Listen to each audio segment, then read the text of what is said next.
Since the day he rode down a golden escalator and announced his candidacy for president, Republicans have struggled with how to deal with Donald Trump, but after Glenn Youngkin's stunning victory in the Virginia governor's race, the state president Joe Biden won last year by 10 percentage points, and a strong GOP showing in deep blue New Jersey, party leaders believe they have a model that can deliver them big wins in next year's midterm elections.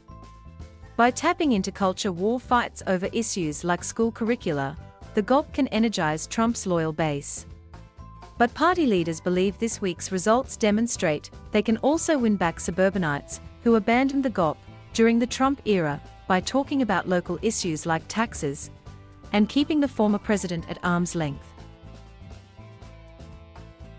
Clearly, Youngkin's win was a boost to Republicans and gives us momentum going into next year, said Asa Hutchinson, the Republican governor of Arkansas, who has not ruled out a run for president in 2024.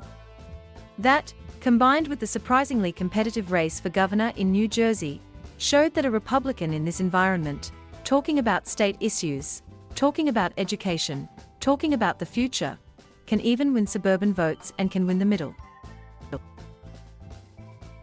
As the full extent of Tuesday's voting became clear, the National Republican Congressional Committee, which is focused on retaking control of the House, named 13 more Democratic seats it hoped to flip. The National Republican Senatorial Committee, meanwhile, noted next year's map is weighted heavily towards swing states like Pennsylvania, Arizona and Georgia, which Biden won by far slimmer margins than he won Virginia and New Jersey. Other states where Democrats have eyed Senate seats, such as North Carolina and Florida, were carried by Trump in 2020. It completely changes the dynamics of the map, NRSC spokesman Chris Hardline said. The results emboldened some Trump critics like Maryland Governor Larry Hogan, a Republican who swept his own blue state and has long stressed the party's need to win back the swing voters and moderates whom Trump alienated. "That's the way we're going to win," Hogan said. "It's a great roadmap. You can't double down on failure," he said, arguing that voters want to hear what you'll do for them, not for Trump. Of course, it remains unclear heading into the midterms whether Republicans will nominate the kind of candidates with the same appeal as Youngkin. Many GOP primary contests, from Ohio to North Carolina, have been dominated by contenders who have tried to out-Trump one another, including parroting his lies about a stolen election. And the former president has been wading into races, aiming to crown candidates who have faced serious allegations as he has tried to exact revenge on those who crossed him by voting in favor of his impeachment or opposing his efforts to overturn the 2020 election. One example is Sean Parnell, who is running for the Senate in Pennsylvania with Trump's backing. Parnell's estranged wife this week testified under oath that she had endured years of rage and abuse from him, including being choked until she had to bite him, a newspaper reported. Parnell had emphatically denied her claims. And while Jack Ciattarelli, the Republican candidate for governor in New Jersey who lost a close vote, made a clear break with Trump, Youngkin did not. Instead, the Virginia Republican deftly handled the former president, persuading him to steer clear of the state, while nonetheless maintaining his support.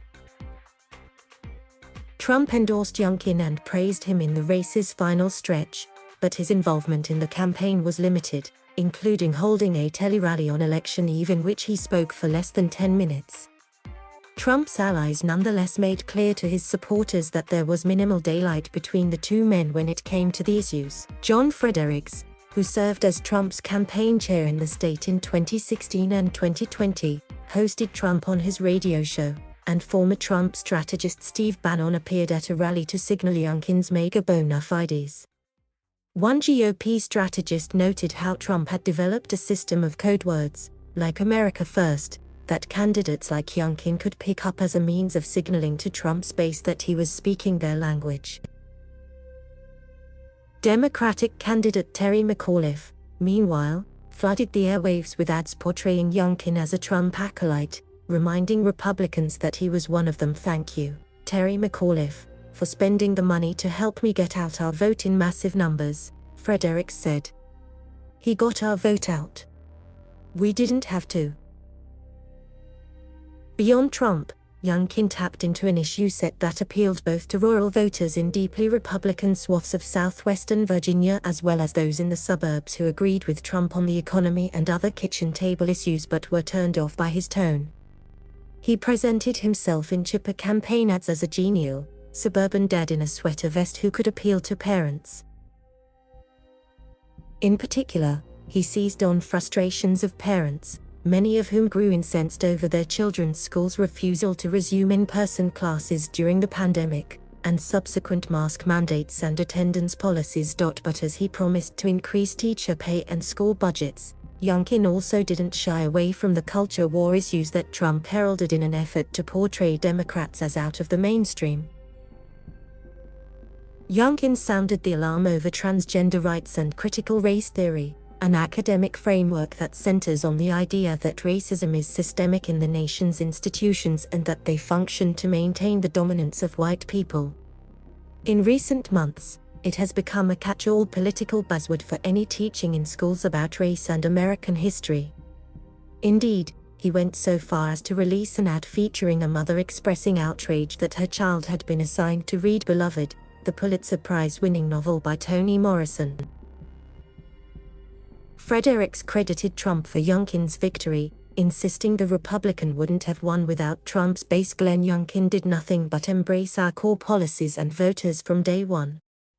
So he did nothing to alienate us, he said.